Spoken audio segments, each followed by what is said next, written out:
We are in the customer service business with parents, students, and the community. I think it's important for us to be empathetic to our students with disabilities at school sites. And I think that it's important for us to really build a good relationship with our families. Oftentimes, a lot of our students with disabilities come in with challenging behaviors. And so it's important to not lose track of the child and focus so much on the maladaptive negative behaviors. In the end of the day, as an assistant principal, we're here to advocate for our students with disabilities. What I would like a new AP to know first is that students with disabilities are general education students first. Some students with disabilities have what I refer to as value-added services, or they have a special education service, whether that's specially designed academic instruction, a related service such as speech and language, or some other type of service. They are primarily general education students first. I would like them to know that all decisions, all communications should be student-centered, regardless of the adult requests. We have to consider what our parents, our community members, guardians want for our students. However, at the end of the day, we are the professionals, and we as professionals have to make the recommendations that are based on student needs. What I'd also like them to know is a very clear understanding of least restrictive environment, or what we refer to as LRE. The education code states that to the maximum extent possible, students with disabilities shall be educated in the general education classroom with their regular education peers. And only if we cannot modify the general education curriculum do we provide anything different or anything separate. We are very quick sometimes to move students from general education or out of the general education program into separate settings, including separate classes on our campuses, separate schools in our districts, and even often non-public schools. And that results in placing many students on a trajectory where they do not earn a high school diploma. So least restrictive environment is very important to consider when determining a student's program. I think the first thing regarding students with disabilities, they are general education students first. They happen to receive services. At times it happens in a special education setting. Other times it's in the general education setting. So when we are responding to whatever is coming into that front office, recall that they are general education students first, and also recall that you have received this training, and you do know these students. If they're the same students, they might have some added things that are coming with them, but maybe lose some of that fear of IDEA or worried about breaking the IEP, because we can all just deal with a situation one-to-one. The second thing I think that's really important to consider has to do with providing that access. So when we're making decisions, we are helping those students to be able to be with their peers. There's nothing more rewarding than belonging, and that is an essential core thing that every human being needs, that sense of belonging. And if we can help all students, including special ed students, to belong, then you have a more cohesive campus. And wherever we can have that happen, I think it is always the better outcome. And I think the last thing I would think about has to do with students who have disabilities probably had to go through failure to be identified as such. And not just the student, but the families. tried interventions, tried talking to teachers, maybe got mad at a teacher or two, maybe got mad at a principal or two. You're not doing what you're supposed to be doing. What do you mean it's my son or daughter? So there's been some probably wall that may have gone up at some point in their life, or at some point where they felt school systems didn't work for them. And they're bringing that with them to you. Sweetwater as a secondary district, unfortunately, most of these students are identified prior to them coming to us. And I've heard it said once before where Sweetwater is almost like the second husband gets blamed for all the things the first husband did. Mm-hmm. And so knowing that about the students and the families, they come to us with these histories, and being mindful of the backstory that each one might have had. So even if they are emoting to something that's happening, there might be something that had happened in the past. So just helping explain our process and why we're doing what we're doing, and opening up that conversation for whatever the situation is.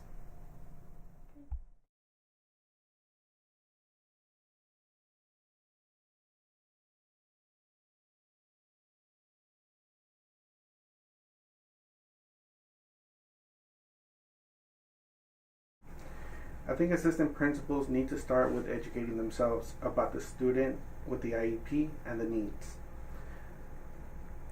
It's very difficult for assistant principals to work in silos, to work, individually. I think that they need to work with the special education team, with the case carrier, the school psychologist, and any other specialist that works with a student who has an IEP. Starting with educating themselves and informing themselves of the student and their needs and even their strengths. I think it's important that students, their case carriers, the psychologist, and the assistant principal meet almost on a weekly basis should there be an issue with the student. I think most importantly, supporting students, teachers who have special education credentials. It's way more than just writing an IEP.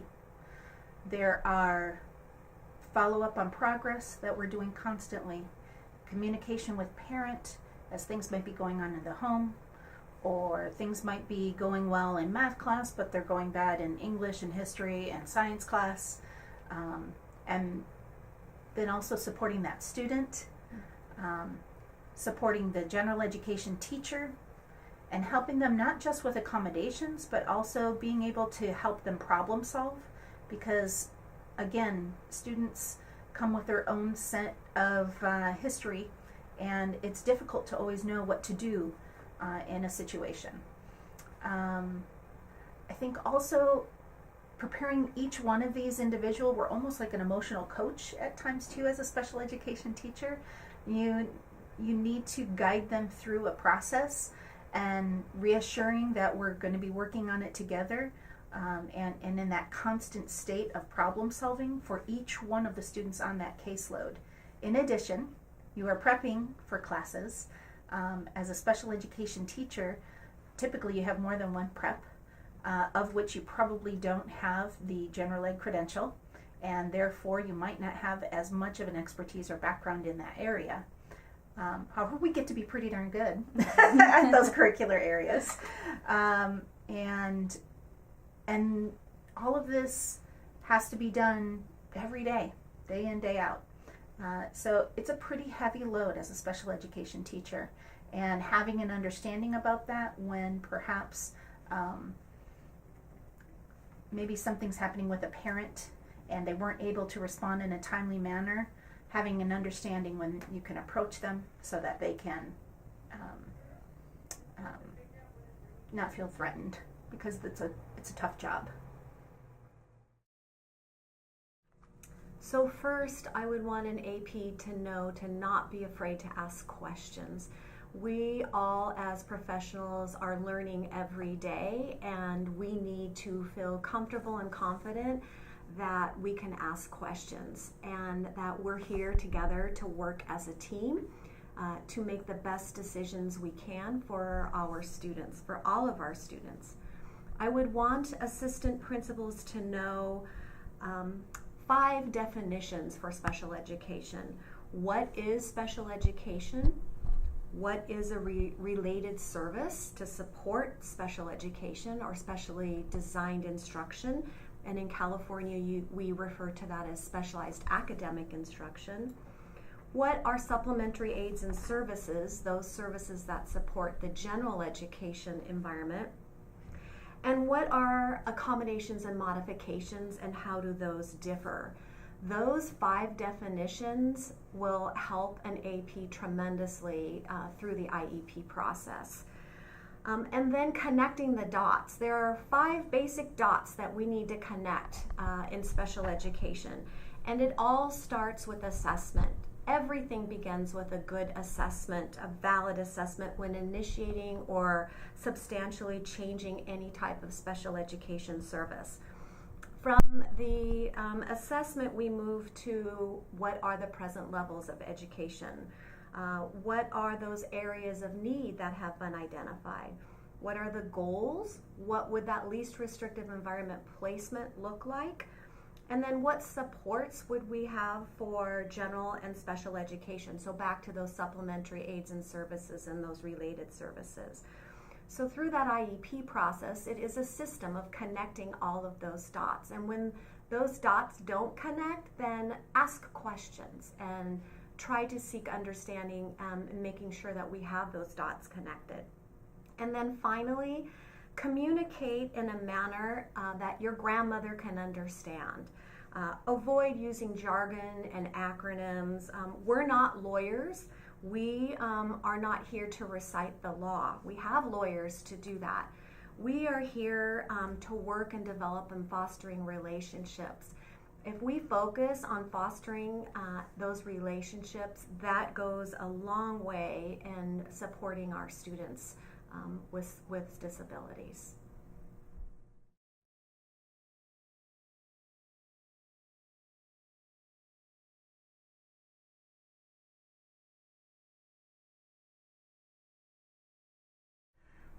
It's not necessarily a concern, but I do know that our classified staff are the hardest working individuals at a school site. They're the least paid, but they're the most hardest worked at our school sites. They deal with students with mild disabilities all the way to severe disabilities, from hygiene to feeding to cleaning out G-tubes. What our classified employees need from us is continued training, support, and also, just that empathic ear from us, from administration. I think assistant principals just need to be aware that our classified employees are the hardest working employees in a school site.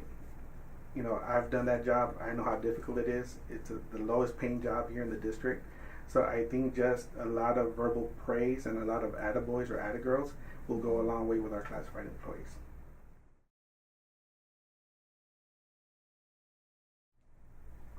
The other group of classified employees that really need our support are instructional assistants that are in general education classes. We ask a lot of them to work with anywhere between 5 to 10 students with disabilities in general education classes, but yet we don't provide enough support for them in those specific areas and in those specific subject matters. So I think those aides in our co-lab, co-teach classes really need a lot of support from the school sites and from the administrations, so that they can become specialists in their areas of specialty or in their areas of interest. I think one concern I have would be the time that a teacher can have to collaborate with the healthcare and the IA in those situations.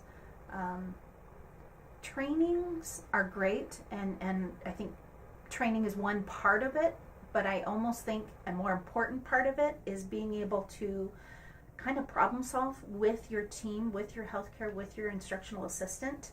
And so time, I think, is probably one of the major concerns I have. I think another concern I would have is at times there are healthcare or instructional assistants who might not have as much of an awareness about the student's disability. And they might try to intervene with something with the best of intentions, and sometimes things go awry. I wouldn't want for them to put themselves in jeopardy or nor their job in jeopardy. I think in the past there may have been a couple of incidents that have happened, but if they had been able to have adequate background or support of somebody or access to that support in that instance, then it may have been easier. I think that goes back to time, though, honestly. Time is the number one thing, I think. I don't necessarily have concerns about our classified staff. I consider it as areas of growth and opportunities. So there are a few specific areas. Our staff in Sweetwater are excellent classified staff who provide direct services to one or more students, as well as support our classroom teachers and other special education staff. An area of opportunity that would be continued training, being prepared to do the job and being open to ongoing learning opportunities. Having flexibility, because we know as teachers, at any given day may change. Students may not come to school, or their needs may change at any given moment, and so being able to have that flexibility within the moment. And having the skills and tools necessary, and if not, then not be afraid to ask. Again, we're a collaborative team. It's not the teacher by themselves, it's the whole team at the school level site that supports our students with disabilities.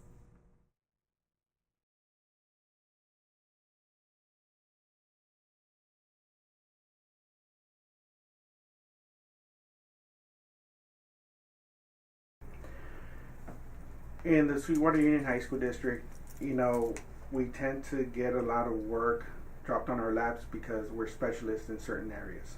And I was a school psychologist for 10 years, and I was an assistant principal for 3 years. And as an assistant principal, I remember being given a lot of work when it came to our students with disabilities since I had IEPs. And so for any discipline issue, for anything that came up that dealt with a student who had an IEP, that student would be brought to my office so I could deal with them. In regards to the division of labor, I think that we're in a position to where every individual administrator, counselor, school psychologist brings their own specialty when it comes to student needs. I believe that an assistant principal needs to be the administrator that's in charge of student discipline, that's in charge of meeting the students' needs when it comes to classroom or outside of the classroom behaviors. In regards to the counselor, the counselor's there to really take a look at the schedule and make sure that the student's in appropriate classes. But they're also there to provide that counseling support that, as a counselor, we all came into the field for, and that was to support students and their social and emotional needs. And then the school psychologist is there to make sure that the IEP is implemented, that we assess students' needs. And sometimes, and it's probably because of the title, school psychologists tend to be seen as the Superman or the Superwoman of the school site. And so we expect them to have all the answers to any student needs. Going back to the division of labor, I think that the team needs to come together. We need to communicate with one another, and we really need to define the roles as to who is responsible for what.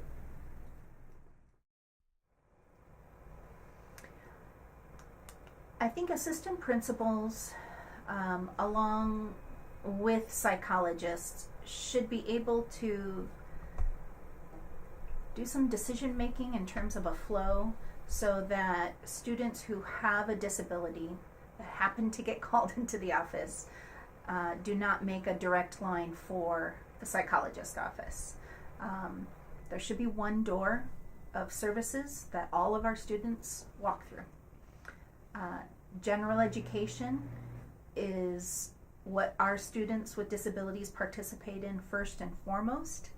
They happen to receive services, therefore they all walk through that same door to access whether it's discipline, whether it's counseling, emotional support, and just like any general education student would end up going to the AP or a counselor first, that should still be the case. There certainly are students where I think a psychologist can offer insight for a student, but in the moment, I think it's important to allow these students to access the same set of rules, or what's the word I'm looking for? Just to access it the same way that all their peers do. They need to feel a part of the same school as their peers. When we send them someplace else, that means you don't belong here. I don't deal with you. And that's not what we really want to communicate. And I'm positive that's not what an AP or a counselor is thinking they want to communicate. It's just, oh, I'm not supposed to, I'm not sure about this student, maybe there's something particular about them, we need to send them to a psychologist. Or we've always sent them to a psychologist, so let's send them to the psychologist. Nobody's probably been able to sit down to go through that whole flow of when and at what point in a conversation. But I definitely think the change should be all students go first and foremost to their APs and counselors, just like their peers. First, we need to shift our thinking from special education as a place where we send our students to, rather to a service that can be provided in a variety of educational settings, including general education. And it goes back to that least restrictive environment, and only removing students from general education if we cannot provide the supports and services that they require. Students with disabilities, again, are general education first. Therefore, all three play a very important role in supporting students with disabilities. The respective job description for each tells us what the division of labor should be. However, it's only when all three of them come to work collaboratively that we see students with disabilities supported in an equitable manner. Students with disabilities are not in special education. Again, some receive specialized services to meet their unique needs. We need to shift our thinking and remember that they are just like any other student, and some have those value-added services. So all three of those individuals play a very important role for our students with disabilities.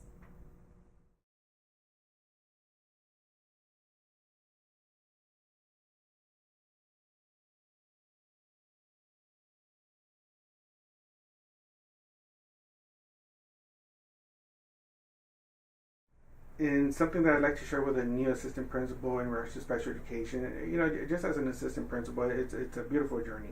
I had the pleasure of being an assistant principal at Southwest High School, and just being able to deal with parents, to deal with students, teachers, and kind of being part of that team that problem solves, something very special and unique. I think I need to just remind people that we are in the customer service field. And regardless of how we feel at the end of the day, whether we're upset, whether we're angry, whether we're sad, we need to have a strong resilience to put away those feelings and start all over again the next day.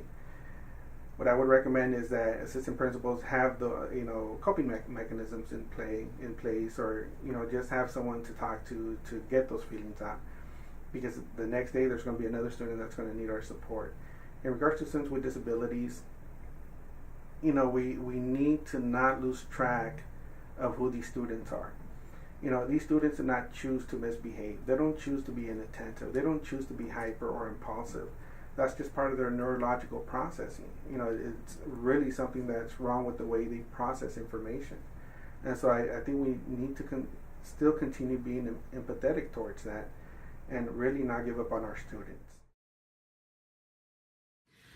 I think one thing that sometimes there's a misconception out there that if it's a special education student, we can't suspend them. Again, these are general ed students first. We all have our code of conduct at our school, and a student with a disability may be suspended.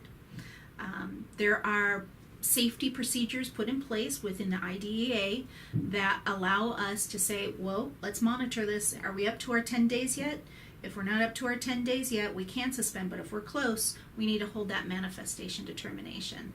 And so I think being comfortable having that knowledge and knowing that it's okay, students can be disciplined. They need to have consequences just like any other general education student.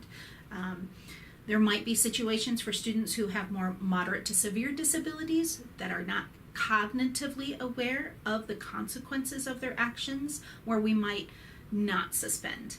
But in each one of those cases, there are certainly going to be consequences for those behaviors. Yes, I would like to share with our APs that they and their principals are the instructional leaders on the campus for all teachers, including special education teachers. Our special education teachers and staff need the AP and the schools and not school psychologists, the principal and school psychologists to be those instructional leaders for them. And again, they don't need to know all of the answers. We don't know all of the answers, even though we've been in special education for many, many years. We have teams and we work collaboratively, and we can go to each other to seek the assistance that we may need. Also, I need to remind people that we should be using people first language when we talk about students with disabilities. So it's not that the disability defines the student or the person. It's that they may have a disability, and some students with disabilities and adults require specialized services to support them. And finally, again, I can't stress enough that we need to make sure that all of our decisions are child or student centered, because we're going to be in situations that are very challenging, may be stressful, may have lawyers or advocates or others involved, and can often become confusing. And we need to know that it's okay, that we pause, we take a moment, we regroup, we caucus, we postpone, and not make decisions or recommendations that are not in the best interest of students.